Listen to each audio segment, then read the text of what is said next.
Welcome, everybody, to another episode of Tech Done Different. As always, I'm your host, Ted Harrington, and with me here today is our special guest, Chloé Messdaghi. She's the principal and founder of Impactive Consulting, and she was one of our great speakers at IoT Village. Chloé, welcome to the show. Thank you for having me. I'm excited. Me too. Okay, so what we're going to talk about today, you are certainly someone who knows a thing or two about how to improve workplaces. This is certainly a hot topic right now as everyone's talking about whether we're going to be fully hybrid, fully remote, back to the office. But what's really interesting in that whole conversation is what even should a workplace be like? Everyone's been home in their pajamas for 2 years, and now we're starting to say, what do we want the workplace to be like? So let's start there.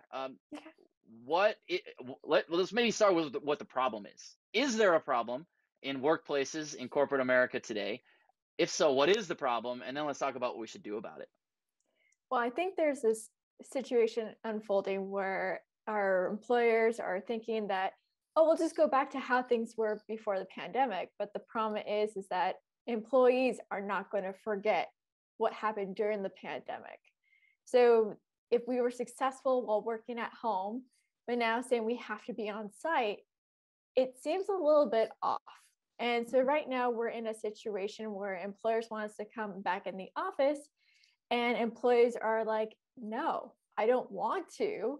And even if they are the silent ones, the ones that aren't complaining on the side, they're looking for another job. And this is where we are right now, is that we're hearing so much about how employers are so excited to bring employees back in the office, but employees are questioning it, wondering, why do I need to come in the office if we were okay? And then also employers are looking into hybrid models, thinking, well, maybe this will be a good middle ground. However, a hybrid model, depending what it's like, can actually cause even more harm in the end. So it's one of those things where we have to kind of talk with our employees and learn what works for them, because we won't have a company if we don't have employees.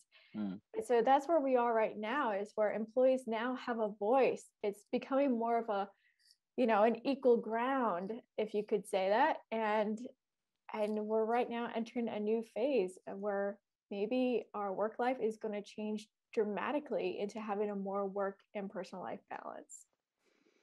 So it seems to me that implied in this problem is maybe a value judgment of working in a physical office.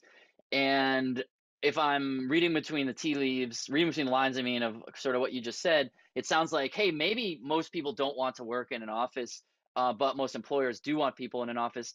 Why is that the case? Why is it that the average employee might not want to work in an office? And why is that in opposition to an employer who does want people to work in an office? Well, because I think a lot of employees right now, especially in tech and security, we work more than 40 hours a week. And so how it used to be before the pandemic was that we would work in the office, then we would come home and still respond to Slack messages, to emails, to text messages, to calls, even when it was off hours. And on the weekends, we might get pinged. But the pandemic, what it showed us is that we need to readjust our life. We need to have more of that balance, because we are completely beyond burnout now at this point in society. There was actually an article that came out a couple of weeks ago on CNN about how we're now entering this new phase of complete depression society-wise, because the burnout has not been treated.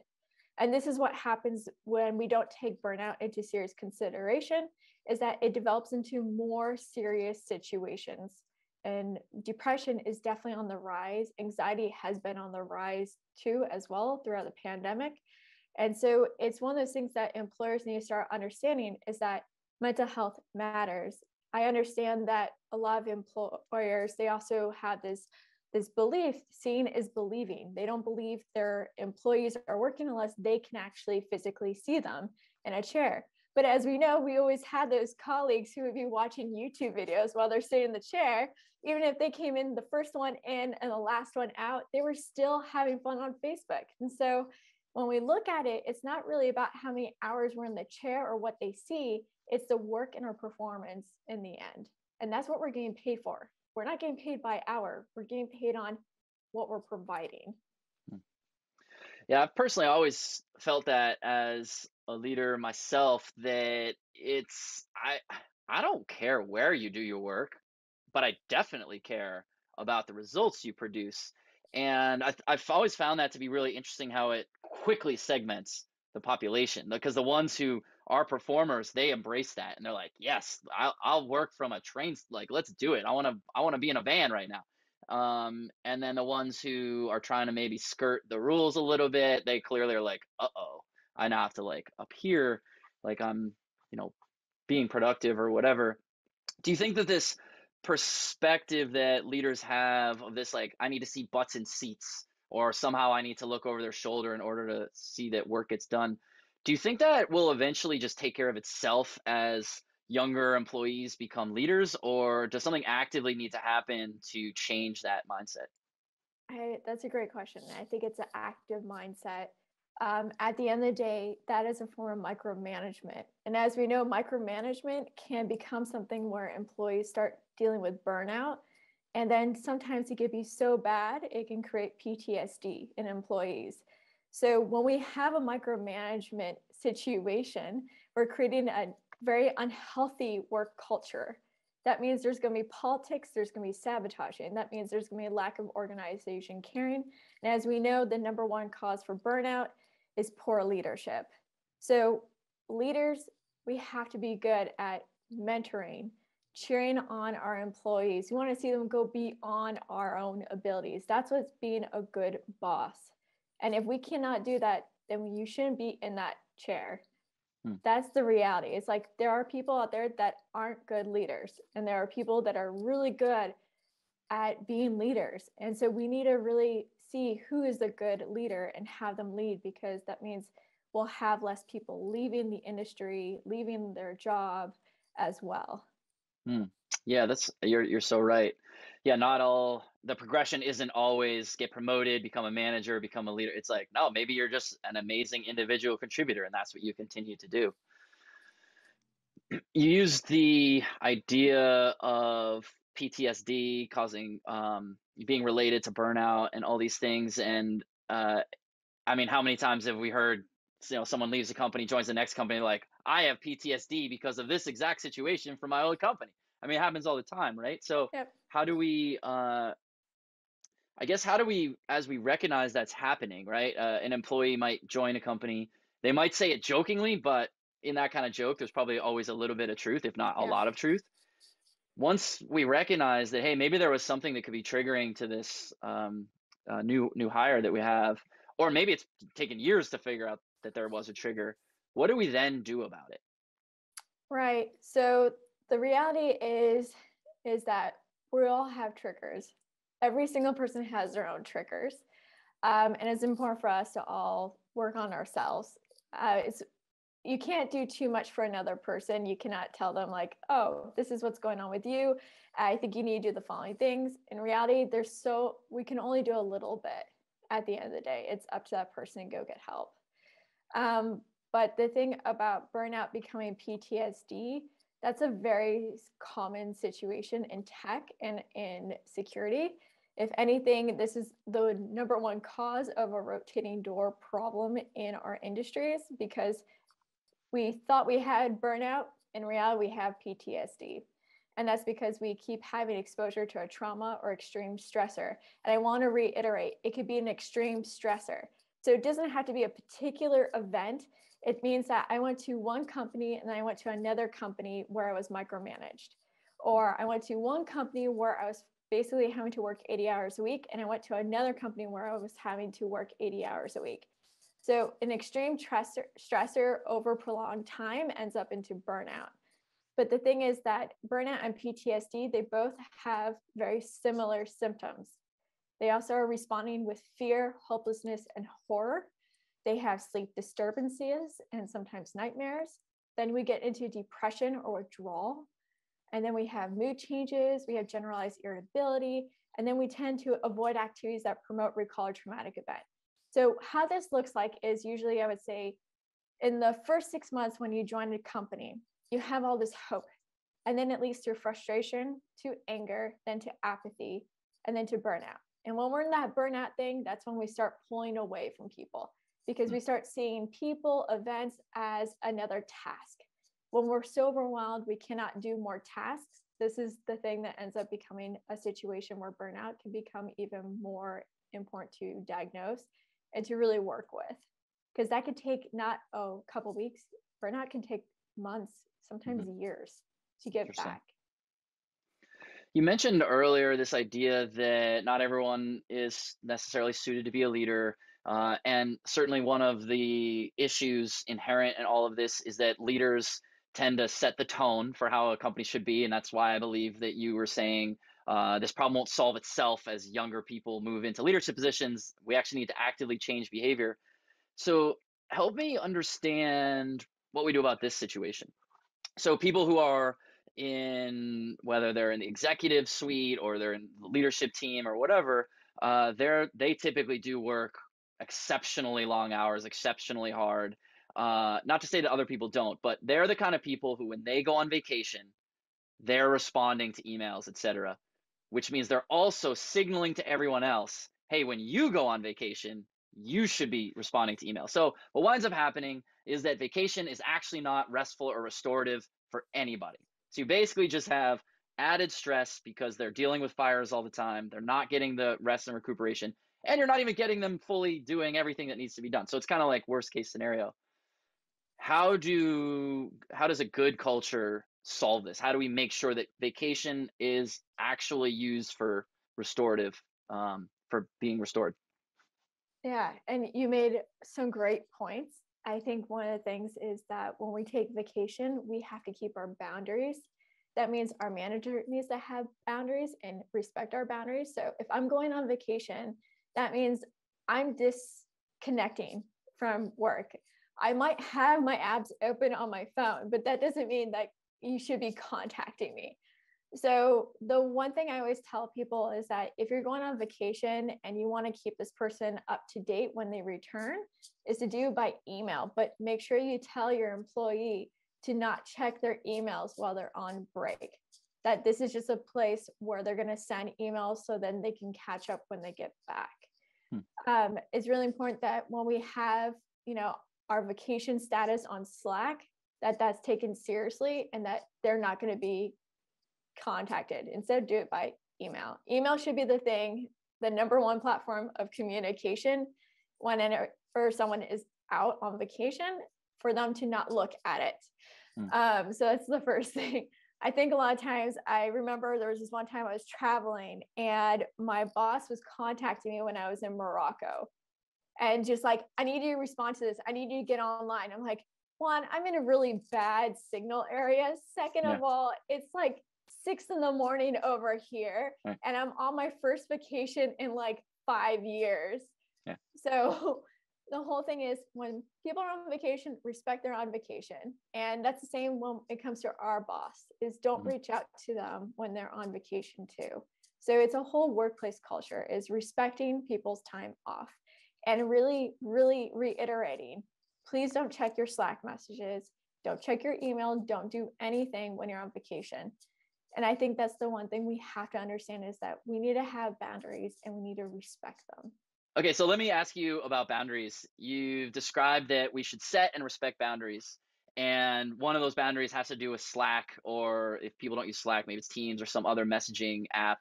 And one of the challenges is that someone might message someone that's on vacation, and that person on vacation might receive a notification.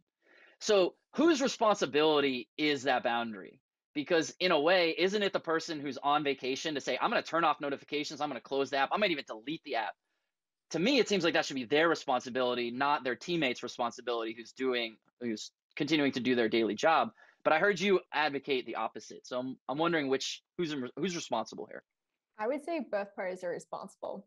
One is that, if there are people that keep their messages turned on Slack when they're on vacation, and that's something they need to practice. So all of us should be practicing boundaries. And when we have boundaries, that we keep them in place. The other person should be cognizant to see that the person's on vacation, but once in a while, we don't check, we don't see it. And that's okay. I mean, no one is pointing fingers at each other on this situation.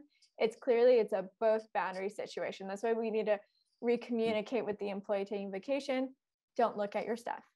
If you're taking time off, don't look at your stuff.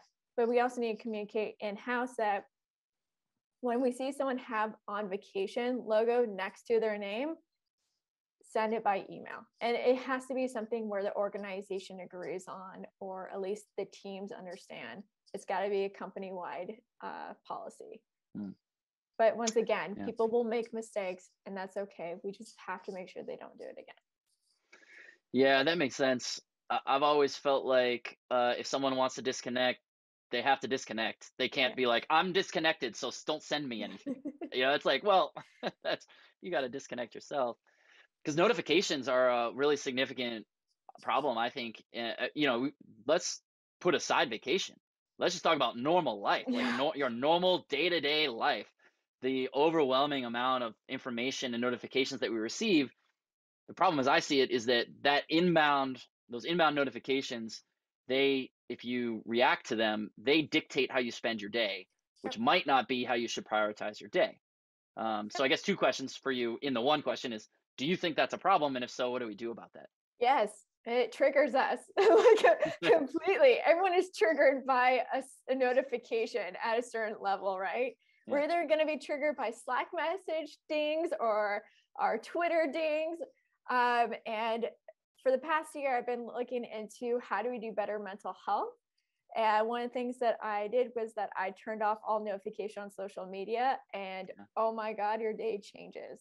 And then I realized I don't need to have any of my notifications on except for my calendar. And the reason for that is because I could get so engrossed in something, but I need to get that little alert to let me know, hey, you have a meeting in 10 minutes.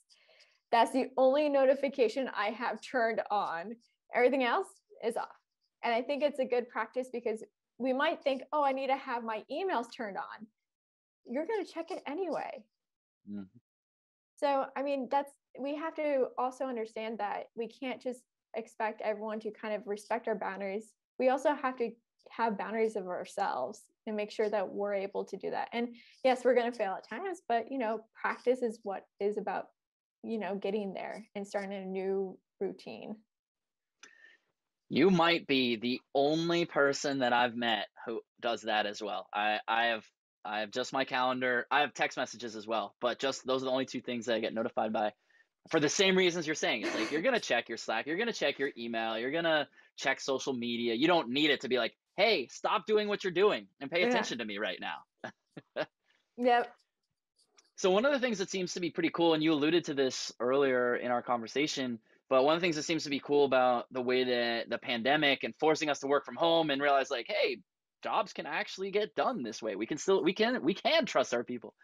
It sounds like what I'm hearing you say is that employees are finding strength or a voice that maybe they felt they didn't have before to speak up about the way they want to live their life. I'm talking about, of course, in the workplace. So is that true? And is that a good thing? And if it's a good thing, how do we make sure more of it happens? So I'm going to give you a great example of this. So Portugal passed a law, and this law means that they're not allowed to communicate with their employees off hours, period. Wow, that's the law. They're not allowed to. It is illegal to contact your employees during off hours. Not just that, but it's also illegal to spy on your employees. So sometimes companies, they put spyware on devices, computers, or tablets or phones that you have with your employer. Guess what? They're not allowed to do that either. And France also has done that too, where you're not allowed to communicate with your employees during off hours. And so we're seeing this growing trend in other countries. Additionally, we're seeing in the UK is looking into creating a 4-day a week for work. And so this is being tested out throughout Europe at the same time, where companies are now trying to do 4-day weeks. And in the US itself, there is a representative right now trying to get something passed to make our work week 4 days a week. The thing is about the pandemic, it really showed us that our life should not be about our work. Who we are is so attached to our work. When someone comes up to you, it's like, who are you? you usually respond with, my name is this, and I am this title at this company. And the thing is that we have to understand we have a life outside of work, and we need to find that balance all together. And this is going to take time for society. It's going to take time for all of us. But at the end of the day is we have to detach ourselves from our employer, because our employer is not our identity. Our identity is who we are outside of work. And so this is a thing that we have to keep in mind. And I think the pandemic is really showcasing we need to start putting ourselves first and start asking for things we want. Otherwise, we're gonna pay for it. And we've already have realized how much we paid for it already. It seems to me that the employers who are going to win moving forward are the ones who can communicate to the workforce that they might be trying to recruit, that they are that kind of workplace where it's, work-life integration. We're going to respect boundaries. We're going to build community, whatever. How do you think that a company can, once assuming they are those things and they're not like trying to be inauthentic, assuming they are those things, how do you communicate that to a prospective employee who's obviously considering a few different companies, varying pay rates, varying titles, varying job responsibilities, and you want them to know, hey, here you're going to get those things? How do we communicate that? I would say first, don't ever ask the question, what is your desired salary, without telling you what that scale is. That is the first thing I would say. Okay. That's one. The second is to ask them, what is their preference, on-site, remote, or hybrid, and let them know pay would not be any different depending on which one that they want. That's another one. I think you have in Google employees right now that are really upset that they have to, if they don't come back into the office, they're going to lose 10K to even more of their salary. Like I know someone who's losing 50K of their salary because they decide they want to work remotely, even though they're staying within the Bay Area radius, but because they don't want to come back in the office. So the thing is, we have to understand is that we need to set an example. So when we're talking to, potential employees, ask them what makes a good workplace for you, and then address that how the company is working on those issues, or what is the company culture like. The other thing is we have to stop making it like, oh, we are a family here. This is, once again, not family, employer. And I think that's where we are now, is starting to understand there are these bunch of red flags that very early on, where now we're like, no, I don't think I need to work here. Yeah, family, while it has the right spirit and intent behind it, it's definitely not true. You don't fire your brother. You you don't replace them when they leave the family. It's like, yeah, it's definitely not a family. Community is definitely a better word. That's one of the words we've keyed in on our at our company, is that we are a community, and communities do have people come and go, unfortunately, or fortunately. New blood is always a good thing, and you're sad to leave. You're sad to see quality people leave, but I think community is the right vibe. Well, as our time comes to a finish here, is there any last words, last piece of wisdom that you want to leave our audience with? Yeah. Be kind to yourself. Take care of yourself. At the end of the day, you cannot help another person unless you work on yourself first. I love it. Chloé, you've been awesome. Thank you for sharing all the time and insights and wisdom today. I think I personally learned a lot, and I think everyone else will too. So thank you for your time. Thank you, Ted. For everyone who wants to know what she's up to, or to request to appear yourself on the podcast, go to tedharrington.com/podcast, and we'll catch you next time.